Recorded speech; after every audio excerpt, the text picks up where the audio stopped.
Hay una sala en un centro de investigación que no tiene nada que ver con la arqueología. Ni papiros tras un cristal, ni vaciados de escayola de faraones, ni cuadernos de campo polvorientos de un siglo de excavaciones, solo un microscopio electrónico de barrido, una máquina construida para estudiar cómo se desgastan las superficies unas contra otras, cómo se consume el metal, cómo fallan los materiales bajo tensión. Y el día en que esta historia empieza de verdad, un científico de materiales desliza un fragmento pequeño de granito bajo el haz de ese microscopio, un trozo cortado por manos humanas hace más de 4000 años, y ve algo que, según todo lo que dicen los libros de texto, no debería estar ahí. No arena, no el fantasma verdoso y blando del cobre, algo más duro, algo que solo se forma bajo una presión enorme en las profundidades de la tierra, algo que en las condiciones adecuadas se convierte en un rubí o en un zafiro.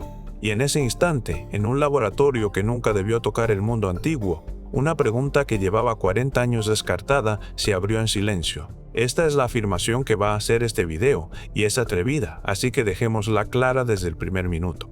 No es otra teoría sobre quién construyó las pirámides.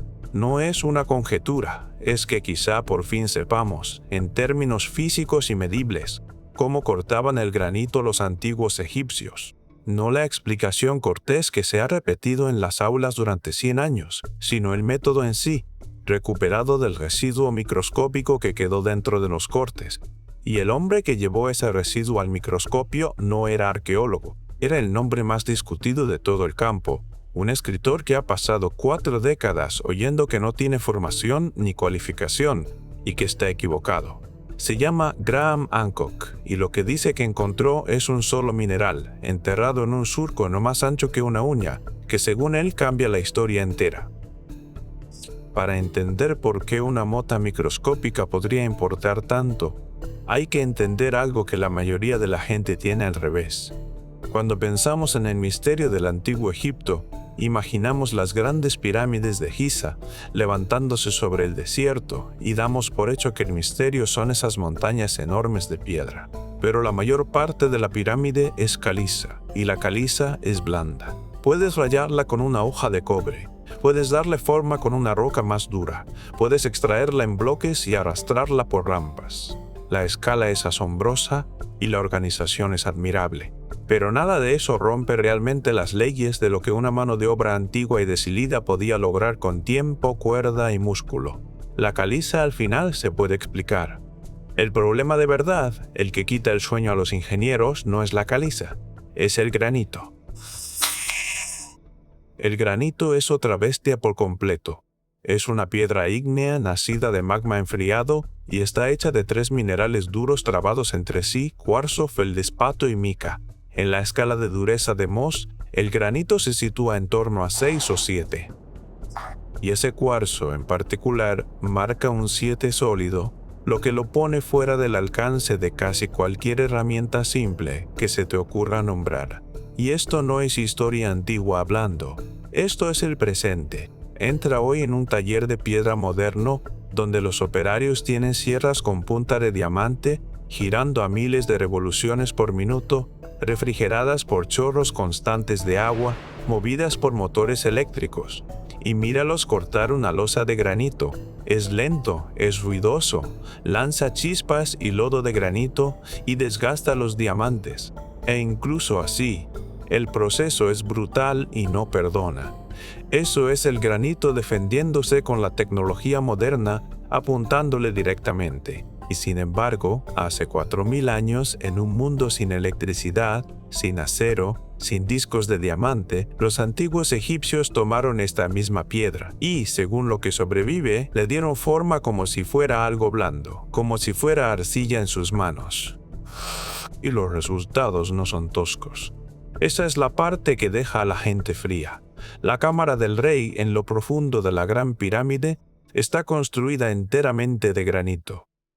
Vigas y bloques enormes, algunos de más de 70 toneladas cada uno, izados y colocados con tanta precisión que la cámara entera se sostiene de una manera que ha sobrevivido a terremotos y a milenios. Abajo, en el templo del valle junto a la Esfinge, hay juntas de granito encajadas tan apretadas, tan perfectamente a ras unas de otras, que no puedes meter una hoja de afeitar en la costura, no una moneda, no una hoja de papel, una hoja de afeitar, y no entra. Ahora hay estatuas talladas en bloques únicos del granito más duro, con superficies tan lisas y detalles tan finos que cuando los ingenieros las examinan de cerca, la palabra que les sale de la boca no es artístico, es mecanizado, como si una herramienta con la firmeza de un torno moderno hubiera tocado esa piedra. Y luego están los núcleos de taladro. Cuando perforas un agujero en granito, el material que sale del centro es un cilindro que se llama núcleo. Y en algunos de estos núcleos antiguos hay surcos en espiral enrollándose alrededor de la superficie, el rastro delator que deja una broca mordiendo hacia abajo mientras gira. Cuando un ingeniero de fabricación estudió esos surcos y calculó a qué ritmo tenía que haber descendido esa broca en la roca para dejar marcas así, el número al que llegó fue tan agresivo, tan rápido, que no encaja con nada que la historia convencional pueda producir. Describió las tolerancias que estaba viendo.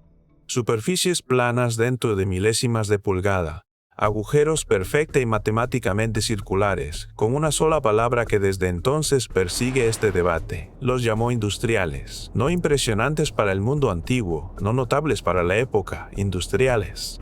Es decir, que igualan y en algunos casos superan los estándares que nos exigimos hoy nosotros con todas nuestras máquinas. Y ahí es donde empieza el problema de verdad, porque la explicación oficial de cómo se hizo todo esto se apoya en herramientas que sobre el papel deberían haber fallado en el momento en que tocaron la piedra. Esto es lo que han dicho los libros de texto durante la mayor parte de un siglo. Los antiguos egipcios cortaban el granito con sierras de cobre arrastradas adelante y atrás sobre la piedra, con arena mojada vertida en el corte como abrasivo. La arena, no el cobre, es la que supuestamente hace el trabajo de verdad. Los granos sueltos van desgastando el granito grano a grano, mientras la hoja de cobre simplemente los pasea por la superficie. Para dar forma y golpear usaban dolerita, una roca volcánica densa trabajada en bolas redondas de mano, con las que machacaban el granito hasta darle una forma bruta, golpe tras golpe tras golpe, y por encima de todo eso, la explicación añade un ingrediente final.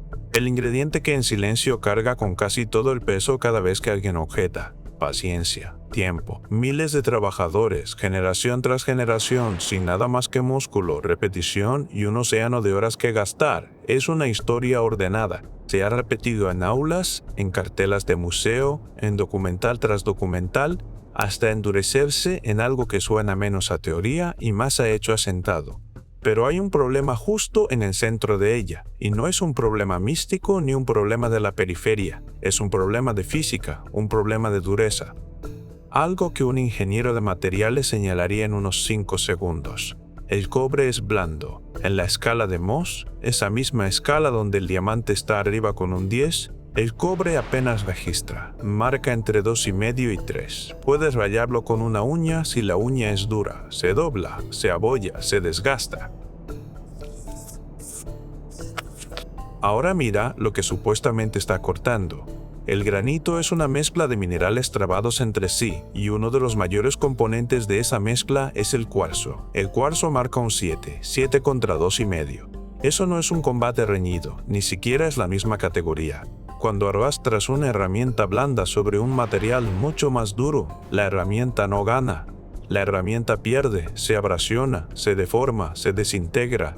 El cobre no talla el granito se come el cobre. Ahora bien, los defensores de la historia del cobre y la arena tienen una respuesta a esto.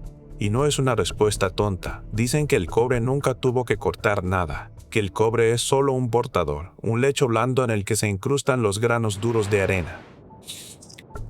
Y que son esos granos sueltos de cuarzo rodando y muriendo bajo la hoja los que hacen el corte de verdad. En otras palabras, cuarzo cortando cuarzo. 7 contra 7, y eso, al menos, es una pelea justa sobre el papel. Pero aquí es donde el papel empieza a rasgarse. Porque cuando alguien decidió por fin dejar de discutirlo y probarlo de verdad, coger cobre, coger arena, coger granito y sentarse a cortar la piedra tal y como insisten los libros de texto que se hacían los resultados, no confirmaron la historia, la complicaron mucho.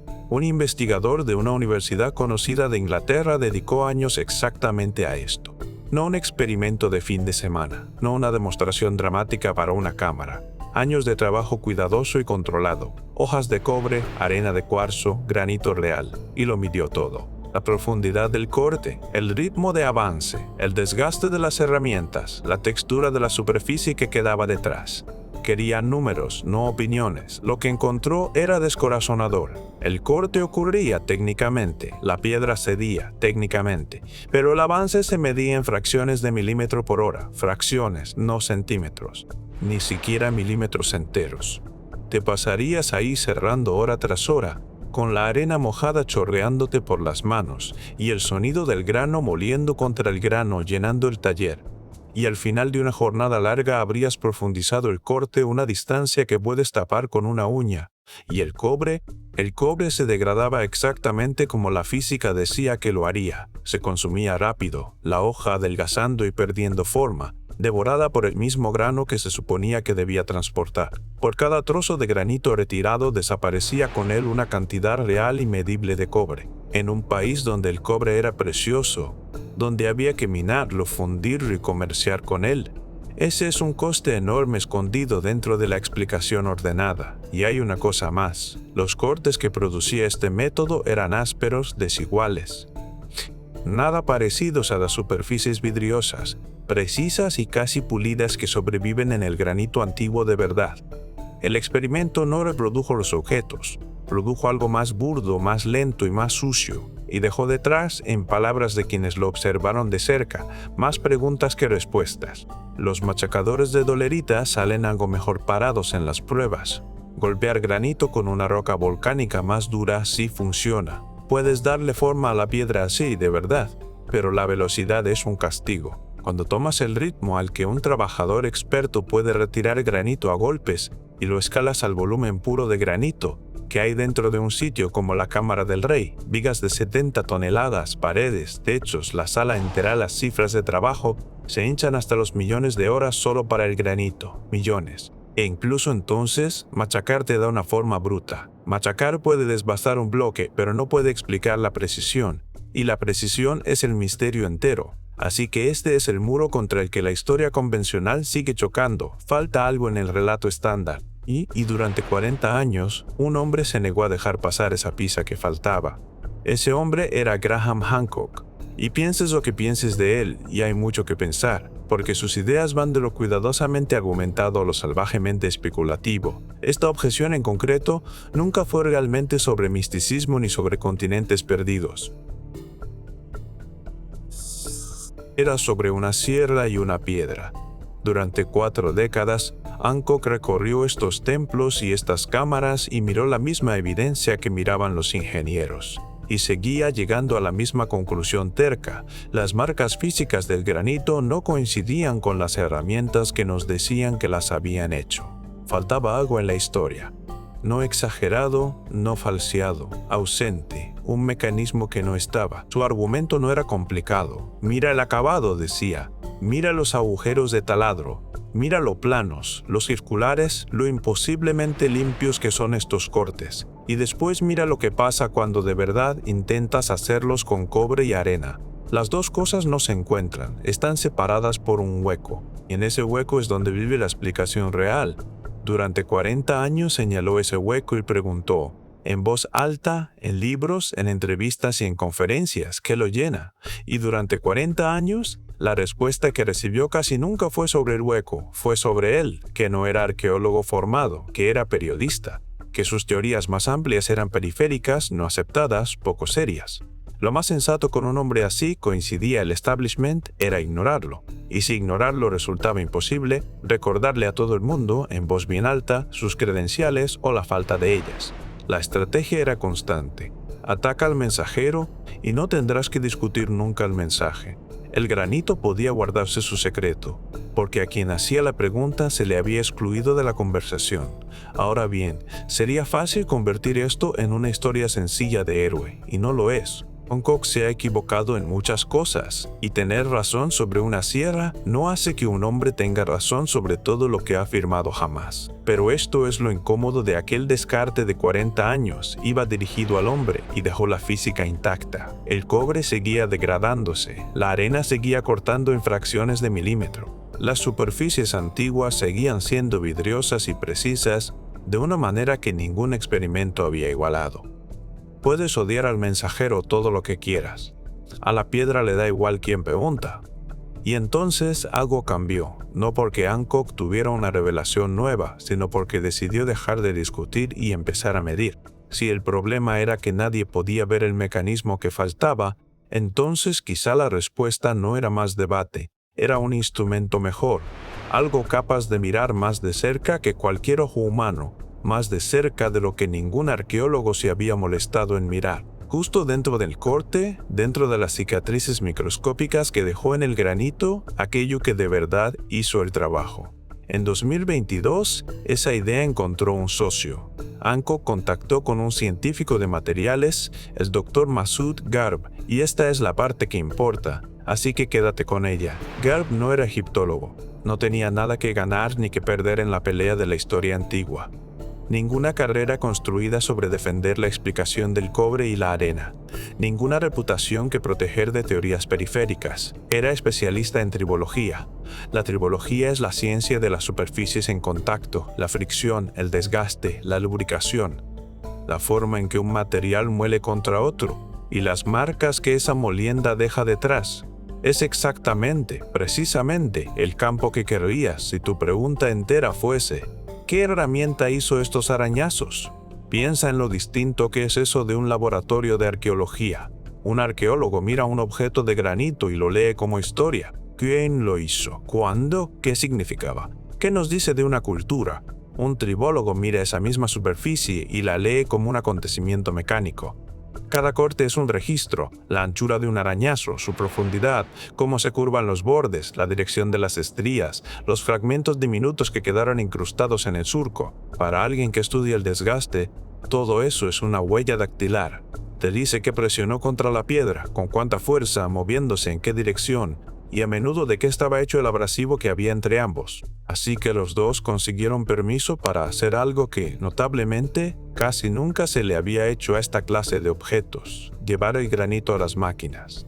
Un microscopio electrónico de barrido, un instrumento que dispara un haz de electrones sobre una superficie y construye una imagen a aumentos que un microscopio óptico jamás alcanzaría, resolviendo el detalle hasta cerca de la escala molecular, y junto a él, espectroscopía de rayos X por dispersión de energía, una técnica que lee la composición elemental de aquello que el haz golpea. Dicho de forma simple, el microscopio les permitiría ver las marcas con un detalle extraordinario, y la espectroscopía les permitiría preguntar de qué estaban hechas esas marcas, átomo a átomo. Garb entró con una expectativa y era completamente razonable. Esperaba encontrar la huella química de la abrasión por fuerza bruta, arena de cuarzo molida fina y arrastrada sobre la piedra, trazas de cobre embadurnadas y abrasionadas dentro de los surcos por una hoja que se iba consumiendo. Eso es lo que decía el libro de texto que había pasado, así que eso es lo que la superficie debía confesar. Arena y cobre, el residuo de la paciencia y el músculo. Si el relato convencional era correcto, el microscopio simplemente lo confirmaría con todo lujo de detalle, y la objeción de 40 años de Hancock quedaría enterrada por la mismísima evidencia que él había exigido, pero la superficie no dijo arena y cobre. Desde la primera mirada de cerca, algo no cuadraba. Los patrones de desgaste eran incorrectos para una hoja blanda arrastrando grano suelto.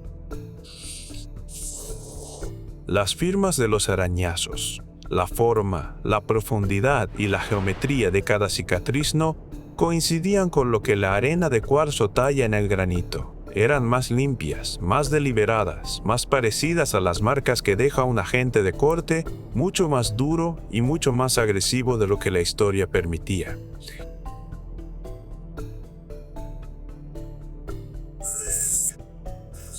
Y entonces Garb hizo lo que hace un buen científico cuando los datos se niegan a portarse bien. Dejó de suponer y empezó a identificar. Apuntó la espectroscopía al residuo atrapado en lo hondo de los surcos antiguos y le hizo a la máquina una pregunta sencilla. ¿Qué es exactamente este material? La respuesta llegó como un conjunto de picos en una lectura. Un espectro de elementos ordenados por su peso atómico, cada uno una espiga de intensidad donde la máquina había registrado su presencia, y en ese espectro había aluminio, mucho aluminio unido a oxígeno dentro del corte donde no tenía nada que hacer, no una mancha en la superficie. No una mota que hubiera podido llegar con el viento del desierto y alojarse ahí a lo largo de 4000 años. Estaba abajo, en el surco, prensado en las microfracturas de la base del corte, exactamente donde acabaría un abrasivo si hubiera sido la cosa que hacía el corte, óxido de aluminio. Garb lo volvió a ejecutar para asegurarse, porque un hallazgo así no puede tomarse a la ligera. Comprobó la calibración, examinó una sección distinta del surco, confirmó los picos y cada vez la respuesta se sostuvo, aluminio unido a oxígeno, asentado en la parte más profunda del corte antiguo. En términos minerales, el óxido de aluminio tiene un nombre, y en el momento en que lo oyes, el cuadro entero se inclina. Corindón. Para un científico de materiales, corindón no es una palabra exótica, es un mineral de trabajo, de los que echas mano cuando nada más blando sirve. En sus formas cristalinas transparentes es lo que los joyeros llaman rubí y zafiro. El rojo y el azul vienen de impurezas traza, de hierro, de titanio y de cromo plegados dentro de la misma estructura fundamental.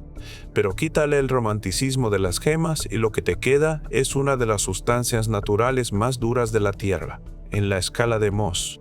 Esa escalera aproximada de resistencia al rayado que va del talco en el 1 al diamante, en el 10 el corindón, se sitúa en el 9. Solo el diamante lo supera y no por tanto como podrías pensar. Todo lo que hay en el granito egipcio, el cuarzo en el 7, el feldespato por debajo, la mica más abajo todavía. Todo lo que los trabajadores antiguos intentaban atravesar, el corindón lo supera por completo. Donde la arena de cuarzo y el granito están trabados en una pelea casi pareja, el corindón contra el granito no es una pelea en absoluto.